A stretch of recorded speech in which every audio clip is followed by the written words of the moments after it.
Okay. Okay. This episode is sponsored by Long Beach Transit. Campus parking lot full? Doesn't matter. Road bus. Car people problems don't have to be your problem with the Go Beach Pass from Long Beach Transit. Visit ridelbt.com/CSUOB for more. Hello, welcome back to a very special episode of T-Dub. This is Season 2, Episode 4, where everyone's a sports expert. I'm Naoki. I'm Matty G. Thank you for joining us, and welcome to the show. I mentioned at the top, we like to say that we're sports experts, but today we have the honorable privilege to have an actual sports expert here on the show. Just to name off a few things, collegiate baseball player at University of New Mexico, had stints at the University of North Texas, UC Irvine, San Diego, most recently San Diego State, and now here at the beach. Could everybody please help me give a warm T-Dub welcome to our new Executive Director of Athletics, Mr. Bobby Smitheran. Hey, all right. Thank you for that introduction. Thank you for being here. Excited to be here with you guys. We're so glad that you're here. We're so excited and nervous all at the same time, but we're really glad you're here. Thank you.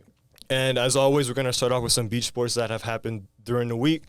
First off, women's soccer beat Northern Colorado 5-1 this past Sunday, so we're recording this on Friday, September 22nd.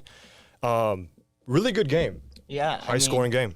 5-1. Seeing Cherry getting on the scoreboard's huge, especially after the injury. And then I know, looking out for future stories, Beach Baller of the Week's coming out this week. New athletics kind of sports little theme storyline we're doing, and Cherry Cox is the first one to make it. Have you gone any? Have you been to any of the games this year since you've gotten here? So my first Texas, right? First game was at SDSU. So first opportunity to roll out the LB logo in front of my former coworkers. Whoa! And then to roll out a 3-0 win. Nice. Was outstanding. So Love that. It was a great experience. So yeah, been to a number of the games. Really competitive program. Mauricio, our head coach, does a phenomenal job and has the ladies always ready to go. Oh, I love that. We had 4 different scores in this game. Cherry Cox with 3 goal contributions, 2 goals and an assist. Laramie, Julia Moore, Summer Lasky all scoring 1. Very well-balanced attack, very high-power offense. Northern Colorado, I'm sorry, but you didn't stand a chance. I'm sorry. And then women's volleyball wrapped up the Wildcat Classic in Arizona with a 3-0 sweep of New Mexico State. Is there a rivalry there with University of New Mexico State, would you say? I mean, if you're on one side of the rivalry, you say no, right? Because jokingly, they're not worthy winning. of the rivalry. Yeah. No, but it was a decent little rivalry. Wow. But we were in different conferences, so those opportunities to play each other were pretty minimal. Oh, okay. But this game in particular was a very a lot of career highs, season highs for a lot of our players. Elise Aggie, who just transferred here, career high 19 kills, 10 digs, recorded a double-double there. Zena Meyer, 50 assists and 10 digs. Have you watched women's volleyball this year yet? You were at the Texas game. Yes, my 5th day on this campus as the new executive director of athletics was to watch us take down Texas. So and to see the pyramid rocking the way that it was quite at the introduction to the beach. So, yeah. How'd you like the vibe and the atmosphere of just a packed out pyramid? Yeah. Well, just to have the students turn out the way they did was phenomenal. They did a great job, our marketing team, of getting students over from the residence halls, and we had our largest student attendance we've ever had. And they really bring the energy that we need to help our team compete at their highest. So that was great to see. We had I believe our 9th largest ever attendance. Wow. For a volleyball match at the Walter Pyramid. So, that was a great introduction. And you could see that environment helped lift our team over Texas. Oh, yeah, there's some really outstanding players on this women's team. Yes. Zena Meyer is one of them. She's a setter, Yep. multiple-time player of the week. She is the absolute greatest at what she does. And these 50 assist games are just another day in the office for her. it's really we talk about it she has 30 assist games, 20, 35, 40 assist games, and this is a 3-0 win in 3 sets. She's getting up that many assists. Getting up that many assists. Short game. Well, clearly she's talented, right? So it starts with the athlete first, and so there's tremendous talent. But then you layer on top the coaching that they're receiving and the game planning that's going on with Coach Hildebrand and his assistant coaching staff, and you can see that they're really setting them up for success, which is great to see. How have you felt about a lot of the former players coming back to coach with Coach Hildebrand and now most recently Coach Larry Anderson? Well, there's so much pride of our alumni of Long Beach State University athletics, and so we always should doing our best to bring our alumni back to keep them engaged with our program because they have such pride in their institution, their experience as a student athlete here. So it warms your heart as an administrator when you see those alums coming back, either as a fan or in Larry's case, is now one of our staff members. We love to see it. So now we're going to go out of that, and then we're going to get to know you a little bit more on a professional level here. You got it. I mentioned at the top you had started off your career at the University of North Texas, and then you just most recently came back from a pretty good stint over at San Diego State. Yeah. I guess my first question would be, what were your expectations for the day-to-day before getting here, and then what's it actually been like? I think, when I've been in intercollegiate athletics for 23 years now, and you always envision what the athletic director chair looks like and might feel like, but until you sit in it, it's quite the experience from the standpoint that, when you're somebody reporting to the athletic director, you always have that next layer to go to, right, to sign off on a decision. And now those decisions rest with me. And so the leadership opportunity is just so exciting because of what Long Beach State athletics has been, but I think also what we are on the track to become. And so it has exceeded my expectations. The welcome from the university, from the campus community, the students, the staff in the athletics department has really been tremendous. Have you taken the chance to customize that office space yet? Yeah, I've got to get some things on the wall, right? I got to get those diplomas up, and it's a great space. But my job is really not to spend a lot of time in that office, right? Like I need to be out in the community, out on the campus community, because that's really my job that I've got to help do for our department is increase revenues, donations, philanthropic support, friend raising. Those are all the things that are really going to help our department move forward. Yeah, and then we talked about, fifth day on the campus, walking in, seeing that Texas result. But as an AD, how much do you really read into results? I would say winning is hard to do. No matter what the sport is, who you're playing, there's so much effort that goes into those games by our coaches and student athletes. You have to celebrate every win because even those opponents that you think you're just going to, run right over, that sometimes doesn't happen, right? And so it's a long season, and so you have to, I think, stay balanced sometimes. But intercollegiate athletics is supposed to be fun. And we should be celebrating those victories as, when we can, and then help us understand from those wins and losses how you move forward in the season. At what point at your time at San Diego State did Long Beach appear on your radar? And then what was the moment where you were like, let's do this? Yeah. Like, what was that like for you? Yeah, so, Long Beach State has been on my radar since I was a child. And that's because my dad's family has been in Long Beach since 1917. So 1917. You weren't even a thought of maybe even my grandma, grandparents. No. So my grandparents' house is literally on the other side of campus, right off of Studebaker Road. And so, as a child, we came here a lot, and I always saw this campus from afar. Always, from an intercollegiate athletics space, competing against the beach, and certainly at San Diego State, there were those times where we as basketball programs compete against each other, and always in our Olympic sports as well. So, always been front and center. But as this position opened up and was going through the process, it was striking to me how often the LB logo started showing up in my life. And I would equate it to like the red Corvette theory that once you buy a red Corvette, all you see on the road are red Corvettes. And I was seeing the LB logo in a boat in the middle of the Sacramento River.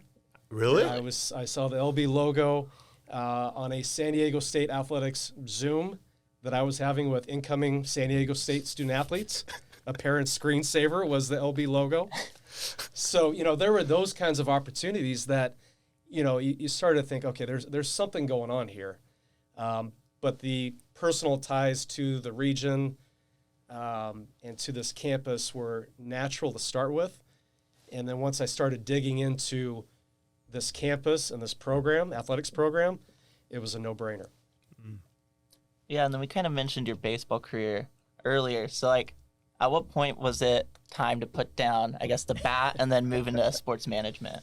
Yeah, when I batted .236 my sophomore year, I think that was the key to. We tried to find those stats. Yeah, they weren't out there. Thank You God. could have sugarcoated them. Yes. No, I at 5'7" and 150 pounds, dripping wet when I was in college. You know, I was a realist of my expectations athletically. My dad is a former college baseball coach, and so I've been raised in this environment. Always thought that I would be it in some capacity, and while I had a serviceable athletic experience at the University of New Mexico, I knew that I was not moving on professionally and needed to really focus in on what was next for me if I wanted to stay in this athletic space. As we've seen in very recent years, the whole concept of the name, image, and likeness and how money from outside has played into the collegiate sphere. How has that, with NIL deals and like people being able to bet on collegiate sports now, how has that changed your job or with the expectations of your job? Yeah, it's I hate to call it the wild west in some ways. It is though, because we've seen at an institution last year a head coach was fired for being involved in a gambling activity. And name, image, likeness is something that at my previous institution we wrestled with as well, and certainly as a non-football playing institution, that makes it even that much more difficult because a lot of this was driven around football but also student rights and giving students the ability to own their own name, image, and likeness, and certainly appreciate the reasons for which this was generated and believe that that's the right concept or right idea, but how this has been carried out with these name, image, likeness collectives and hundreds of thousands of dollars, you start to get away from that amateur model of college athletics that I was really excited to get into when I started my career. Yeah, and then just like one last more serious question is kind of like coming into the job, obviously, with the pyramid leakage and like ideas of maybe moving the pyramid. What are you talking about? Just like how do you deal with I haven't seen that. Last year, the gold mine games, Okay. those are fun. Okay. But like how do you kind of prepare for those pressures, I guess? Well, I'm a part of a large organization, right? I'm a part of Long Beach State University. While I certainly am in a leadership role in the Department of Athletics, I report to the president. I report to our CFO, Scott Appel, our vice president for administration and finance. And so those partnerships are critical to being a good partner on campus, right, from our standpoint in athletics, using the expertise, the strength of the institution. And so as it relates to the Walter Pyramid, those are things that we're discussing. We're having those studies completed. You've got to be thoughtful in how you move through these challenges, whether it's facilities, personnel, staff, whatever it might be. Again, relying on the strength, relying on those who can assist you in moving the department forward in the appropriate manner with what our financial limitations might be, but doing it in a manner that we all can be proud of is really critical. I would like to personally pitch like remodeling into like a sphere, like just like a ball. Okay. Yeah, just kind of have like anti-gravity sports in there. Are you going to pay for this? No. Mateo Okay. will. My younger brother. Yeah, where his little brother originally pitched it last Okay. season. He did. So is he the originator? Isn't there a sphere in Las Vegas now? Something like that. Oh yeah, there is like light one. that light one. Yeah. So, something like that. Okay. I think he like based it off of a cartoon that like they like played like anti-gravity soccer like in a sphere. Okay. So I was like, we can do something. Can you imagine like volleyball like in anti-gravity? That'd be pretty cool. Yeah. But where would we get that funding? I don't know. They just increased tuition by 6% for the next 5 years, so maybe that's where we'll get that money for. But getting out of that, I mentioned this to you before the show. This is gonna be the quick fire section. So there's 20 questions. Okay. Me and Maddie will alternate asking you the questions. It's either gonna be it's mostly this or that, or just a straight up like first thing pops in your head. Okay. That's what we want to hear. Okay. American football or soccer? American football. Chargers or Rams? OG Rams when they were in Anaheim, and I was raised in Riverside. Ooh. Angels or Dodgers? Angels, Lakers or Clippers? Lakers, Ducks or Kings? Ducks, LAFC or LA Galaxy? LA Galaxy. What's your favorite animal?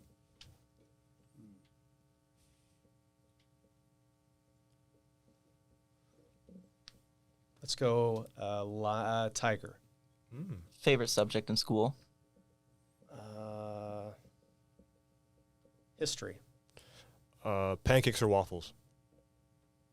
Waffles. Favorite musician? You know, I'm kind of stuck right now. I'm on a little bit of a reggae thing, so stick figure and Revolution. Favorite meal or food? Thai. Go-to karaoke song? Baby Got Back. The better side dish, mac and cheese or mashed potatoes and gravy? Mac and cheese with ketchup on it. With ketchup on With it? ketchup. A choice.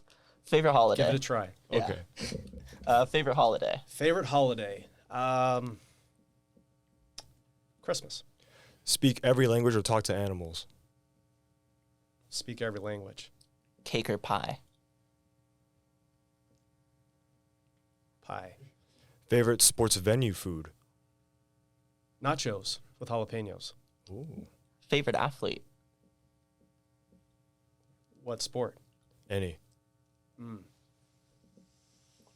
could go Mount Rushmore. Oh. I did meet Wayne Gretzky once, so Wow. I'll put him up there. Big Kobe fan. Tony Gwynn Oh. is one of my childhood heroes. I had the chance to work with him at San Diego State, so he's definitely up there. I'd have to think about football, but I'll go with those three to start. Star player on a bad team or role player on a good team? Role player on a good team. And then have you ever watched an episode of Teed Up? There's my answer. No. You saw the confusion in my face when you're asking the question. So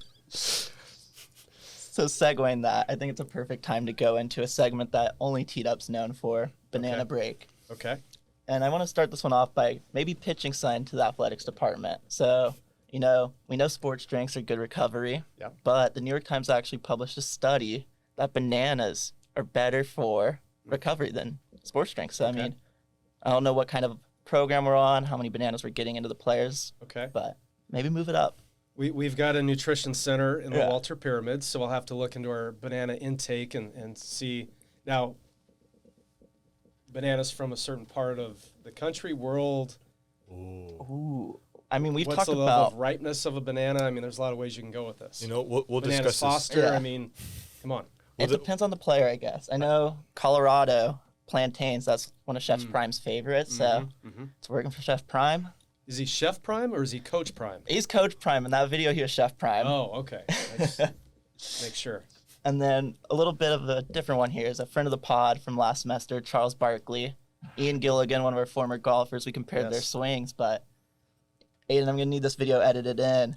Charles Barkley was he's like fed different fruits, and the one he couldn't guess blindfolded was a banana. And he said he likes bananas. He just Yeah, couldn't, it was like one of his favorite fruits. he just didn't couldn't put register. two and two together. Couldn't put it together. No. Couldn't put it Interesting. together. So come on, Charles. I got you up comparing you to Ian Gilligan. That may be the first and last time that comparison might happen. So now we're gonna go into a more personal Okay. type to get to know you more as a All right, person, great. as a sports fan. I know you say you're a big baseball guy, but would you consider baseball your favorite sport to watch?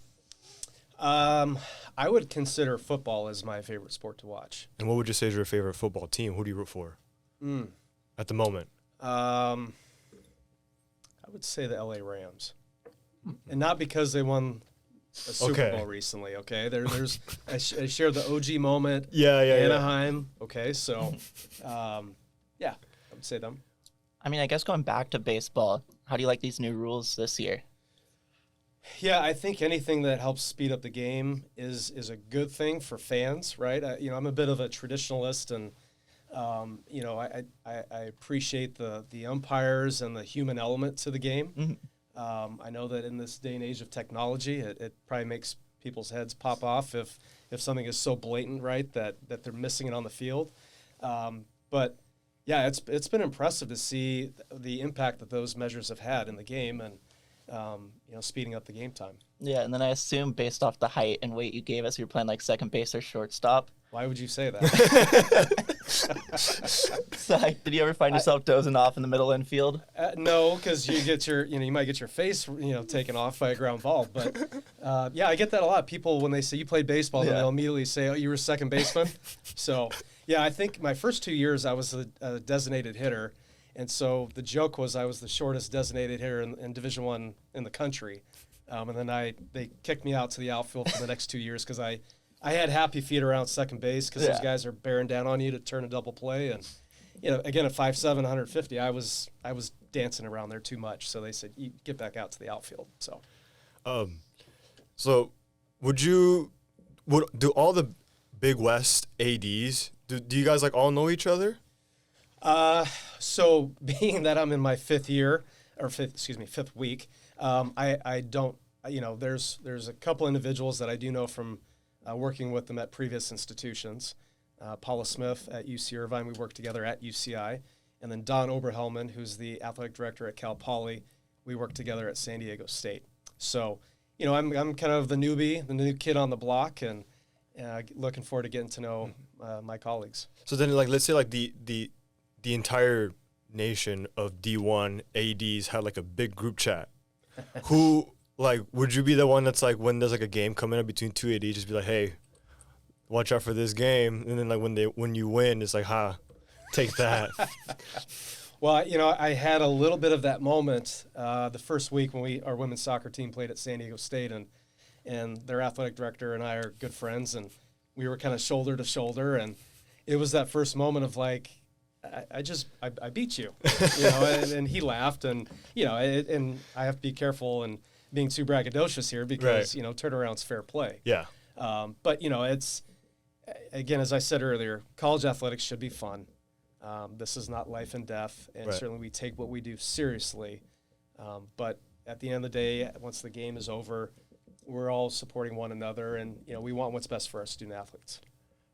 We're a really big men's volleyball school. We're one of the best teams in it. Oh, yes, we are. Going back to kind of because that game, the women's volleyball game at the Pyramid was I don't want to say one of a kind, but it was one of the biggest tournaments that I've been here. This is my second year. It's one of the biggest hype that I don't think I've ever heard that building rock as much as that night did. But are there any other sports that that will be coming up that you're looking forward to kind of poking your head in and kind of watch now that you're here? Yeah, all of them. Certainly I want to be visible to all of our student athletes. They work out every day. They put their hearts on the line for their programs, for their experience, and I want to be there to support that. There's a lot of growth in the sport of softball, and we've seen that with viewership through the Softball Women's College World Series. And so, that's exciting. Obviously, the basketball seasons are about to start. Our teams begin their seasons next week where they can have their full allotment of practice time. So that's exciting to see our basketball teams compete. Obviously, you addressed men's volleyball and being a perennial power. Men's volleyball is something that I did not have at San Diego State. I had at UC Irvine, and I know the excitement around that sport. So that's thrilling for me to see. And then we've got our individual sport student athletes, golf, tennis, track and field, who are tremendous in their own rights and do amazing things in their respective sports. So I'm looking forward to seeing those individual outputs as well, if you will. Leaving a school in San Diego State where you guys had football on Saturdays. Yeah. Now what do those Saturdays look like for you? They're filled up with whatever we got going on here at the beach, right? Yeah. I mean, it's been nice to be able to share kind of the love, if you will, with all of our sports. At a football institution on a football Saturday, you're spending 8 hours of your day at that stadium, and that's kind of what the focus is. And so at an institution like Long Beach State, without football, you really have the ability to kind of all boats float, if you will, in terms of what you can do for, if it's in the weight room, if it's in our nutrition center, sports medicine, kind of everybody's positively impacted by that. And so that's been a great thing to see here. Rebounding off of that, what does Bobby Smitheran, the human being, do on his off time? Pickleball. Oh, this is perfect. I'm a menace on the pickleball court. This is perfect. Yeah, it's because last semester when we first started this show, instead of the banana break, it was pickle break. So what you just had now, we did it with pickles for like 11 episodes. Right. And one of the things that we touched on a lot was pickleball. And I saw something that there's going to be a tournament hosted at the Pyramid in October. Yeah, are you going to be a participant in that? I'm registered and signed up. It's a fundraiser for our women's basketball program, and pickleball is a great sport in that anybody can play it. And as I am getting older, I'm not looking to tear an Achilles or anything like that. So it's kind of my jam these days, if you will. Did you sign up a singles, or do you have a doubles partner? So I signed up as needing a double partner. So I'm open for business. So if you guys, I think Gary and Naoki are already partnering up. Okay. We might both take them out on the court. Yeah. I mean, you do all the running. I'll stay up at the net. Okay. You gotta do a lot of the Could running. you imagine the matchup with me and Gary and you and Bobby? Because people would wonder why I'm out there with the young kids. That's what's going to happen. So Gary Metzger is one of our advisors in the journalism department, and he's I don't want to say older. Yeah, this sounds messed up, but he's older. He's older, so he's also claimed as a menace on the pickleball court as well. So I think it would be a very balanced equal match. Yeah. Okay. Because I've dabbled in pickleball. I grew up in Redondo Beach. I'm a Beach Cities kid, so there's a lot of basketball courts that would have been basketball courts have now been taken over by the elderly with pickleball courts. I'm like, I can't play basketball here, so I might as well just hey, can I join you guys? And I've dabbled in it. I actually had so you say you don't want to hurt yourself. I had a friend who was maybe just slightly older than me, maybe in his late 20s. He's a musician friend of mine, and he came up to pull up to me on a rehearsal one day. He's limping. I was like, what happened to you? He goes, bruh, I tore my ACL. I was like, how? So I was tore it playing pickleball. I was like, what? How? I was like, isn't this supposed to be a very mild sport that anybody can play? He goes, yeah. He's like, how hard are you going at pickleball that you're tearing an ACL playing pickleball? But well, if we can't get this match done in the tournament, maybe we have to take that offline and do this grudge match. I love that. Maybe with cameras. I love that. If you guys want to see a 2v2 game with me and Gary against Maddie and Bobby, please let us do. Let's make this happen. Yeah, let's make this happen. We should put some stakes on it though. Well, I'm just kidding. Guys can do what you want to do. No, we'll make it between me and him. If your team's, it'll be an extra food for our banana break finale. Oh yeah, we are gonna do a big final supper, if you will, at the end of the semester, where we eat all of the weird foods that we've talked about throughout the season. We're just gonna eat it all. Yeah, so far we've touched on banana mayonnaise sandwiches. Oh. We're gonna pickle a banana fully. Bananas and mayonnaise and coffee. Okay. What else have we got? Banana tacos. Banana tacos. Have you guys seen the Savannah Bananas, the minor league team? Yeah. So make sure that's in your. It's in our radar. Okay. Yeah. We used the Savannah Bananas and the Portland Pickles for a segue. Okay. Yeah, that's how it all started. One of the Dirtbags players here, Armando Briseño, he was playing for the Portland Pickles, late last year, and then we had this very long conversation just about the Portland Pickles, and then we're like, why don't we do a segment on our show where we just talk about pickles and sports, and we did a whole thing, and then lo and behold, we had 11 episodes worth of content, and then now here we are. Now we're talking about bananas. What would you recommend that we do for a sports food for the next semester? Sports food? Yeah, because we did pickles, and because that's been scientifically proven. Pasta, maybe a carb up, pasta break. That would be a good one. Okay. Yeah. That's not a bad one. Pasta. I feel like we could find something. Pick your pasta. It could be a fusilli. It could be a, I know if you step into hockey, you got David Pasternak, goes by Pasta. Oh, there you go. Already cooking. The gears are already turning. So then now we're going to go into to close out part of this show, we're going to do the blind tier ranking. So you grew up a baseball guy, so we're going to name you some baseball foods, and then you're just going to put them 1 through 5, but you're not going to know what comes next. Okay. Okay, so starting off, we got the ballpark hot dog. 2. Ooh. Next up, we got the pretzel. 5. Ooh. Nachos.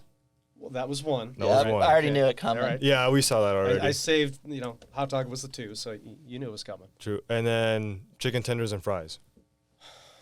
So 3 and 4. Or are those No, 1? that's 1. Okay, 3. Ooh. So we got We have a 4 left. nachos, but we have a 4. So what do we go? What's like another big ballpark? We go to Chickle. Chickle. Have you seen the Chickle? Do you know what the No. Chickle is? We'll show you. This is something that we touched on last semester, and this is what it is. So that's buffalo chicken that you're looking at in a pickle. So It's different. So by default, I think you're gonna have to put that at the 4, just above the pretzel here. Well, you young people, I would think that's mid. That's probably Yeah, that's a good one. It was Yeah. pretty good. We made Was them it? last year. We did. okay. I didn't like it. I'm not a pickle person, but he enjoyed it. It was my own work. I was the one who cooked it up. Okay. Would you sell that at games? For you guys, yes. Yes. Right here, yes. We'll buy it. Yeah. We'll be like the $5 that will go into. And you guys will then buy them all, right, to make sure Yeah. that we Yeah. make a profit. I think we have the off of this. budget. Okay. Yeah, good. We the got 40 sponsors now. we have sponsors now, so we can use that money to buy all the chickles that we sell here. Chickles. Chickle. Chickles. Okay. So So that's pretty good. it wasn't. It That's me. wasn't, Though. it wasn't the worst thing we had. The Kool-Aid pickles were worse. That we had a Kool-Aid pickle. That was an interesting one. That was rough on the stomach Yeah. for me. Yeah, that wouldn't settle real well, I would It think. was I hadn't eaten that day either, so that was like the Yeah. first thing that I had eaten, which is a bunch of pickled foods. We had the pickled onions, not bad at all. That was Okay. probably like my favorite thing out of Yeah. all we ate that day. If you wanna watch that video, we have it up on our YouTube. If you wanna I'll watch, go check that out. yeah, check us out. But yeah, that's gonna wrap up the show. Okay. Thank you for being here. Appreciate you guys having me. And then This has been fun. now we have something on the record. We're gonna have a doubles pickleball match. Yes. So you heard it here first. We gotta make this happen. I'll reach out to Roger again. We'll make this happen. Yeah. I need some time to practice to get ready for it. Okay? Yeah, we'll do a lot of As prep. well- Don't spring this on me next week. As will we. It's tomorrow. we're gonna do this right now outside the studio. Right. Do you have anything you want to say to the people? To the people? To the people. This is your platform. Well, I would just say I'm thrilled to be here, and certainly college athletics is a huge part of the culture and the environment here at Long Beach State University, and our students they're our best fans and who we compete for. So I hope to see. What's that? Students are always free. Yeah, students are free, right? Yeah. You're always free. So we want you to show up and root on your teams and just appreciate the opportunity to be here. Yeah, pack the mid. This is our signature. Our little signature heart. Okay, that's good. Here, like Yes. this? There you go. Okay, I gotta work on that. that didn't come natural. Thank you so much for joining us for Season 2, Episode 4 of Teed Up. Thank you to our editor and producer, Aiden Swanepoel, and our multimedia producer, Al Nicklin. If you want to stay up to date on the latest in Long Beach State sports, check out our website, Dilly49er.com, and follow us on socials at Dilly49er. Thank you, Bobby, for being here. Thank you so much both. for doing this. Yes. Hope to see more of you here. And like I said, we still have that grudge match that we got to Yes. take care of. And Yep. and if you guys see Bobby walking around campus, don't be afraid to say what's up. Please say hi. Go Go Beach. Beach. Thank you to our sponsor, Long Beach Transit. The next time your friend is going on about high gas prices, hit him with a doesn't matter road bus, because car people problems just aren't your problem with the Go Beach Pass from Long Beach Transit. Visit ridelbt.com/CSUOB for more. Thank you guys for joining us. We'll see you all in the next one.